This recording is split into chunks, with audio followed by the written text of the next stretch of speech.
Bonjour à toutes et à tous. On se retrouve pour un nouvel épisode de Vue par, l'émission réalisée par Extérieur Jour en plus des habituels films documentaires. Qui dit nouvelle année dit nouvelle ligne éditoriale. On s'attaque à la question de la transition au sens large, qu'elle soit écologique, économique, politique, sociale ou encore culturelle.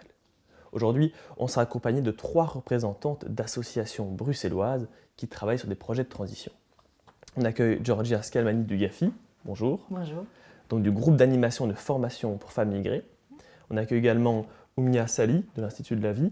Bonjour Oumia. Bonjour. Et enfin, nous serons également en visio avec Vanessa Eyvart. Bonjour Vanessa, de la Ligue des familles. Bonjour. Alors je vous propose d'entrer directement dans le vif du sujet en regardant un court extrait du film On s'en balèque, un film documentaire réalisé en 2017 par Coup de pouce, l'ancien nom d'Extérieur Jour. À l'époque, on s'était déjà intéressé à la problématique du zéro déchet. Tout de suite, l'extrait.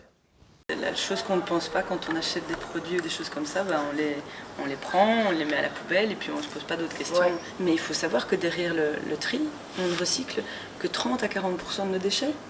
C'est quand même encore 60 à 70% qui sont à la poubelle, qui vont rester dans les poubelles à devoir gérer par incinérateur. En France, il y a encore des enfouissements de déchets. Et donc on se dit, mais c'est pas encore la solution. Non. Parce que si ça n'avait été pas produit, ça aurait été 10 fois mieux. Et en même temps, le fait de produire, on oublie aussi que le fait de créer l'emballage génère de l'énergie, on consomme de l'eau, on consomme plein de ressources. Donc je m'appelle Sylvie, j'ai lancé le blog Zéro Carabistouille. Donc on est une famille de 4 personnes, qui est donc moi, mon mari et mes 2 enfants. Et on s'est lancé il y a plus d'1 an et demi dans un défi zéro déchet.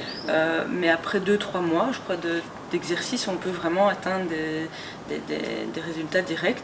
Nous, par exemple, après 3 mois, on avait quand même fortement diminué notre poubelle. On sortait une poubelle toutes les semaines, on dirait, plus ou moins.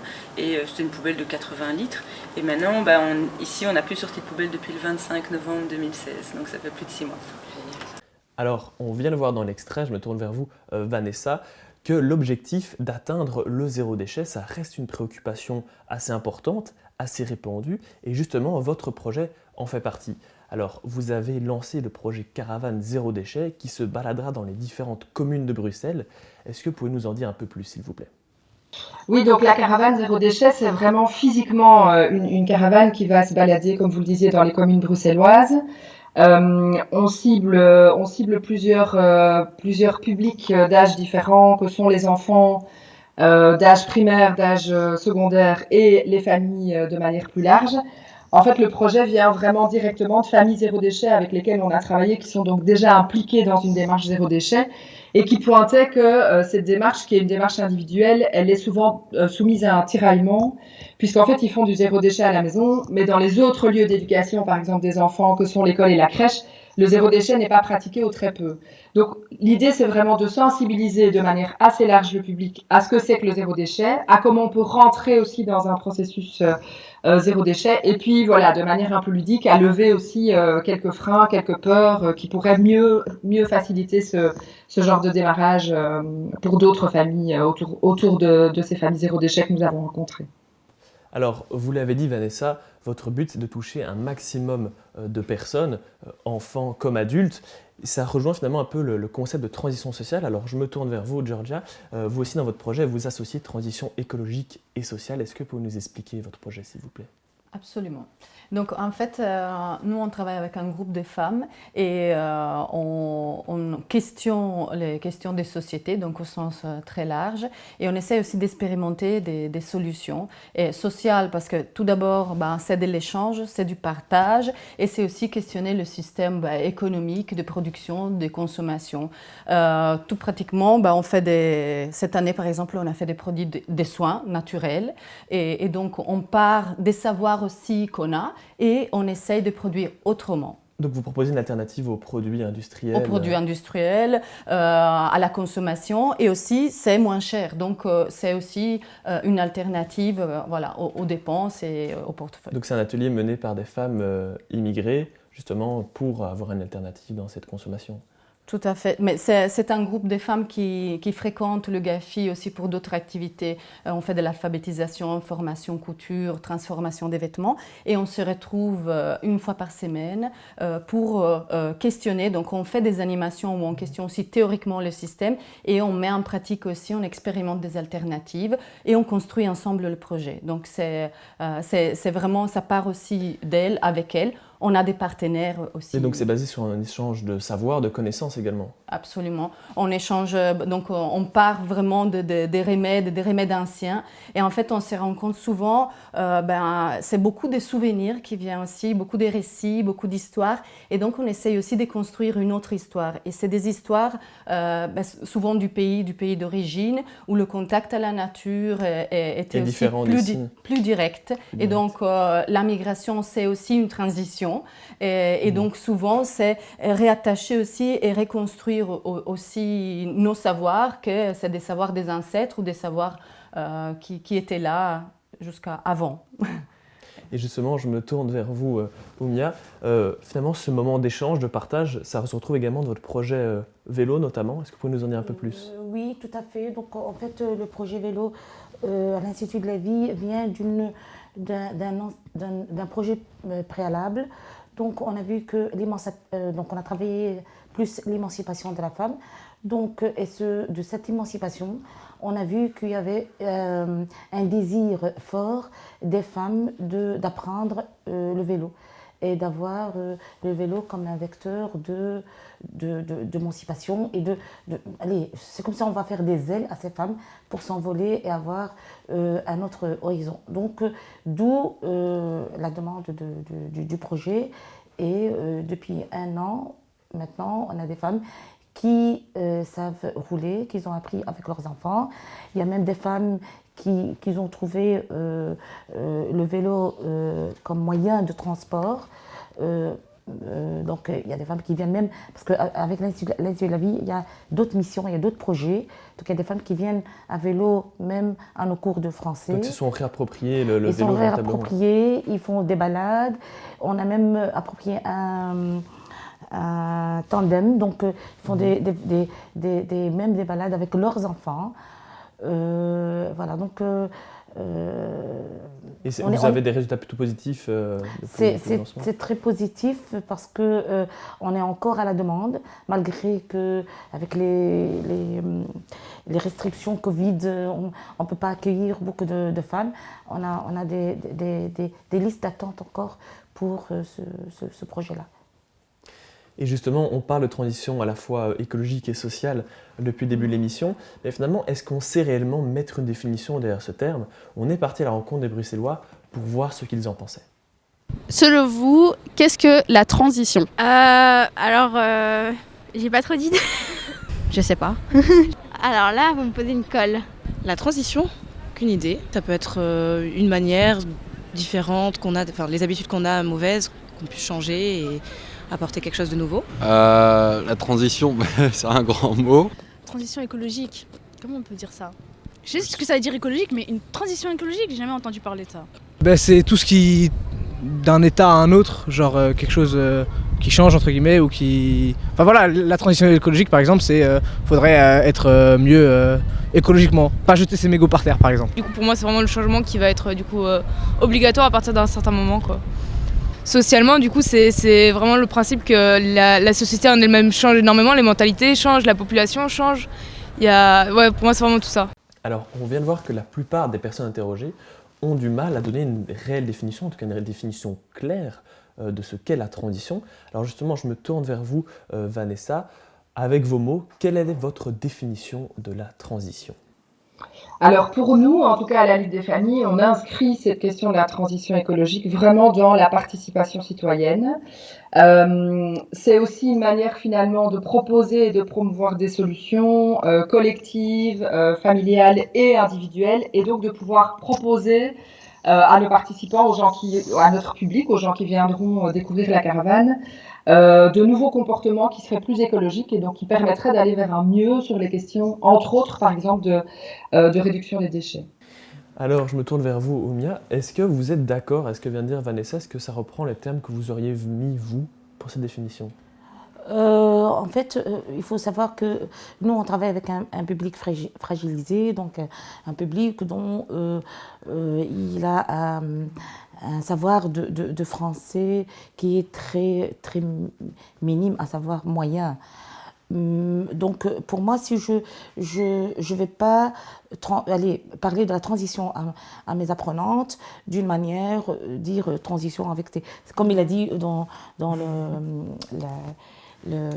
l'extrait, c'est un gros mot, donc je vais vraiment le simplifier en faisant des activités, en mettant en place des ateliers, mais vraiment pas venir avec le mot. Le faire comprendre finalement d'une autre façon. D'une autre manière, oui, tout à fait.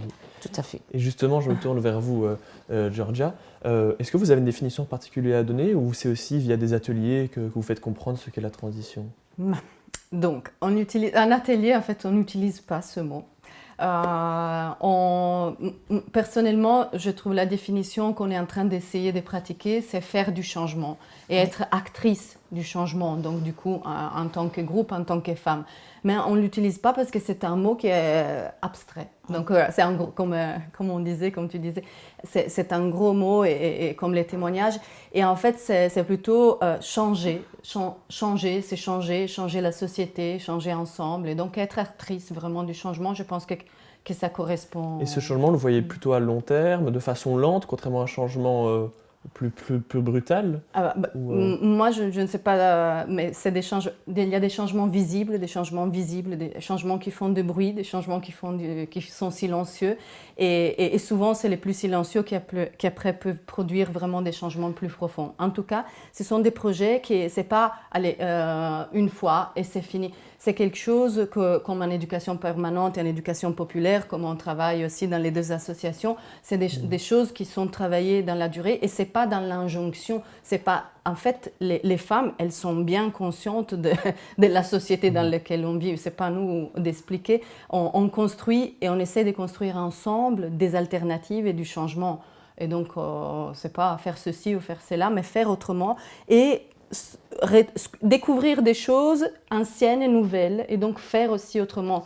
Et donc des changements, partage de savoir, partage des savoirs et après des apprentissages qui se font entre la théorie et la pratique. Mais donc du coup, par exemple, ne plus acheter certaines choses, oui, recycler certaines choses, oui, bien sûr. Et donc les impacts, ils sont là, visibles et invisibles. Et donc on vient de voir finalement trois définitions, mais on ne peut pas vraiment les appeler comme ça, assez différentes, assez personnelles.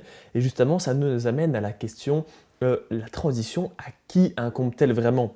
Doit-on mettre l'accent sur le plan plutôt individuel ou collectif ? On est de nouveau parti à la rencontre des Bruxellois pour connaître leur avis. La transition écologique, ça se ferait plus au niveau individuel ou collectif ? Ou au niveau même systémique ? Collectif, parce que s'il y a que moi qui fais quelque chose, ça changera rien. Je pense qu'elle pourrait se faire au niveau collectif, à mon avis. Ça peut commencer, je sais pas, moi, par l'éducation avec les enfants. Si on attend que tout le monde le fasse, mais ça va jamais changer. Je pense que c'est important de changer individuellement, mais que si on change pas en groupe, si les gens qui sont au-dessus de nous changent pas, ça sert à rien qu'on change individuellement. Les deux comptent. C'est pas un choix ou un autre, il faut tous le faire. Regarde, on est capable de détruire la planète. Franchement, on va pas se mentir, elle est au bout du rouleau, Miskina, la pauvre. Mais d'un autre côté, on est capable de réparer ce qu'on a fait. Et donc ça, avec des petits gestes au quotidien comme le triage. Si justement la combinaison de la transition écologique et sociale, ça fait que ça doit être systémique. Si en termes de société, on continue à rejeter tous les déchets dans des pays plus pauvres qui payent, à qui on a des accords commerciaux, etc., la transition écologique ne se fera pas parce que c'est au niveau planétaire. Donc ça doit se faire au niveau collectif, individuel et systémique. Gouvernement déjà, ce serait pas mal parce qu'ils montrent le bon exemple et tout ça, les gens ils vont plus suivre aussi. Et individuel aussi c'est important. Si chacun fait, ça deviendra collectif si tout le monde fait chacun. C'est vraiment soi-même qu'il faut se changer. Tout le monde, ils se disent ouais, c'est le moment de changer, d'arrêter nos conneries. Hein. On vient de voir que la plupart des gens interviewés ont une vision assez restreinte du collectif, à petite échelle, sans vraiment interroger le système, donc à un niveau plus important. Alors, je me retourne vers vous, Vanessa. Dans votre projet, la majorité des initiatives que vous proposez, des ateliers, sont tournées vers justement des entreprises et des initiatives individuelles. ne pensez-vous pas qu'il serait tout aussi utile de parler et de remettre en question le système au sens large en impliquant les gouvernements et les multinationales? Alors oui, évidemment. Donc finalement, ce que nous on propose ici, c'est vraiment une étape qui est pour moi une première étape, qui est une sensibilisation plus large, aussi vers des classes sociales qui a priori sont moins impliquées dans les questions de zéro déchet. Parce que effectivement, je suis assez d'accord avec cette dame qui dit qu'il faut joindre l'écologique et le social. Pour moi, c'est impératif. Et alors, bien sûr, on peut encore se dire que c'est très hypocrite de remettre cette responsabilité-là sur le citoyen et sur les associations. En même temps, on sait aussi que le secteur associatif est là pour pallier les manquements des États et des grandes entreprises. Donc, est-ce que c'est à nous de le faire? Ben, sans doute que oui, parce que si on attend effectivement que ça vienne d'eux, on n'y arrivera jamais. Donc finalement, ce serait plutôt par défaut que les associations prennent le problème à bras le corps plutôt que les gouvernements. Ben, c'est pas par défaut, c'est aussi notre travail. Donc nous, on fait de l'éducation permanente. Pour moi, une des définitions de l'éducation permanente, c'est d'être un caillou dans la chaussure des gouvernements. Donc à un moment donné, pour être un caillou dans la chaussure, il faut être un peu embêtant. Et plus on est ensemble, collectivement embêtant, plus à un moment donné, on a un impact pour demander à l'État de prendre de vraies décisions. Alors, est-ce que c'est une question que les participants vous posent parfois? Est-ce que finalement, c'est à nous de faire le premier pas, le premier geste? Ça vous arrive d'être confronté à ce type de questionnement? Évidemment, ça nous arrive tous les jours et moi-même, de manière personnelle, je suis plutôt très attentive à la question de la consommation de déchets de ma famille. C'est bien ça l'idée aussi de la caravane, c'est de rendre collectif ces petits gestes-là et donc de se dire aussi, une famille seule, effectivement, n'y arrivera pas. Mais s'il y a 100, 200, 1000 familles en Belgique, puis 2000, puis 3000, etc., qui s'y mettent, ensemble, en fait, on va pouvoir vraiment avoir un impact et on va pouvoir aussi faire poids sur un gouvernement pour que des décisions soient prises de manière beaucoup plus large et plus globale. Alors Vanessa, vous dites que donc c'est important de faire bouger les choses à son niveau parce qu'on n'a pas toujours l'opportunité de le faire à plus grande échelle. Et justement, pour avoir un autre éclairage, un autre point de vue, je vous propose de regarder un court extrait du film Rendez-vous en 2050, réalisé par Coup de pouce en 2019. On était parti interroger des étudiants activistes sur la question de la responsabilité. Tout de suite l'extrait. Quand on sait que 100 entreprises émettent 70% des gaz à effet de serre et que le gouvernement essaye de nous faire consommer plus vert, est-ce que tu trouves ça logique, normal ? Je trouve que c'est surtout hypocrite parce que la solution est devant nos yeux, c'est ces entreprises-là qui polluent le plus. Donc pourquoi faire payer le petit citoyen ou faire obliger à aller à vélo, même si c'est génial. Il faut les petits pas aussi, mais c'est surtout un changement structurel de ces entreprises qui polluent le plus et c'est eux qu'il faut attaquer. Maybe sometimes start with us. We need to ask businesses to stop using plastics. We also can stop using plastics in our daily lives, but if the government won't ask them, maybe we should ask them. Ask them in letters, send them messages on Facebook, stalk them, do the trash thing. When you find trash, use a hashtag, is this yours? And then tag the company. If you find a Fanta can outside, make a picture, put it in the trash and hashtag, is this yours, Coca-Cola company. Expose them, expose good businesses for how they harm all of us. Yeah, and the government too. Alors, comme on vient de le voir dans l'extrait, les petits gestes sont importants, peuvent faire bouger les choses, mais on nous demande souvent d'en faire sans pour autant nous montrer l'exemple. Alors, est-ce que la question de la répartition des responsabilités, je me tourne vers vous, Oumia, fait partie de vos réflexions au quotidien? De la responsabilité. La répartition de responsabilités, est-ce que c'est à nous de faire le premier pas? Est-ce que c'est plus à des entités comme le gouvernement ou... Oui, moi je dirais c'est à petite échelle, c'est à nous de faire le premier pas. Premièrement, en appelant d'abord l'éducation, donc l'éducation des enfants. Si on arrive à avoir une base d'éducation des enfants, c'est déjà un petit point. Et puis alors, à grande échelle, bien sûr, il faut appeler les gouvernements. Donc, par exemple, pour notre projet, qui est le vélo, c'est un vecteur d'émancipation des femmes, c'est quelque chose qui va tout doucement, culturellement parlant. C'est des femmes arabophones qui ne sont pas faciles à se mettre à vélo, vu derrière, parce que derrière elles, la fille ne peut pas monter, pour plusieurs raisons, X qui sont vraiment très longues à expliquer pour l'instant. Mais est-ce qu'elles vous posent cette question de responsabilité? Est-ce qu'elles vous disent, mais est-ce que c'est à nous de faire le premier pas? Est-ce qu'elles remettent en question ceci ou pas? Bah, oui, je viens dans l'histoire. Donc, c'est-à-dire, là, on a interpellé, par exemple, l'échevin et l'échevine, l'échevin de la mobilité douce, pour, par exemple, plus favoriser la mobilité à vélo. Puis alors, l'échevin des travaux et rénovation des quartiers pour mettre en place, par exemple, des parkings à vélo. Donc, vraiment interroger. Moi, je dirais, donc, à ma conviction à moi, il faut commencer à petite échelle. Donc, avec les enfants, l'éducation, la famille, puis alors remonter au fur et à mesure. Au fur et à mesure, oui. Alors je me retourne vers vous, Georgia, est-ce que vous êtes aussi d'accord? Est-ce que ça prend part dans vos réflexions quotidiennes, cette question de responsabilité? Ça prend part dans les questionnements de l'atelier.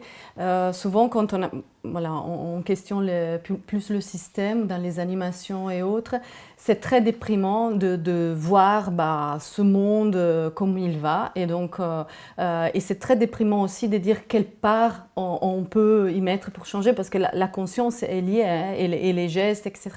Mais c'est une question aussi de pouvoir et de construire le contre-pouvoir. Donc, par exemple, ce qui était ressorti, c'est comment faire autrement le pouvoir avec, le pouvoir contre, vraiment construire des rapports de force petits et grands. Et c'est clair qu'autour de la question, autant je trouve génial que la question des transitions soit plus élargie à l'environnement et autres, et donc une dimension sociale, culturelle et autres, autant il faut vraiment politiser cette question, parce que ce n'est pas individuel. Bien sûr qu'après chaque geste, chaque questionnement, chaque changement produit. Et nous, on est là, on est toutes des graines et des petites gouttes pour changer. Mais il y a des questions de responsabilité politique. Mais donc, c'est un peu nous, on n'a pas été encore interpellés autres, mais c'est sur Mais donc, c'est la question d'associer la responsabilité individuelle à la responsabilité collective ou autre. Les deux sont liés. Les deux sont... on ne travaille pas l'une avec sans l'autre. Je pense que ça reprend bien le concept de transition et ça résume parfaitement ce qui s'est dit sur ce plateau. Merci à toutes d'être venues sur ce plateau pour parler de vos projets. Quant à nous, on se retrouve dans 15 jours au Point Culture pour un nouvel épisode de Vue Par sur le thème de la transition. Et comme la transition se retrouve également dans la culture, c'est l'occasion de mettre en avant un groupe bruxellois entre tradition et modernité, entre France et Belgique, entre chien et loup. Le groupe France Frites sort prochainement son tout nouvel EP qui s'appelle Oiseau Musique. On se quitte tout de suite sur leur tout nouveau morceau Basketbull. Merci à tous. Merci. Merci. Merci. Au revoir. Au revoir.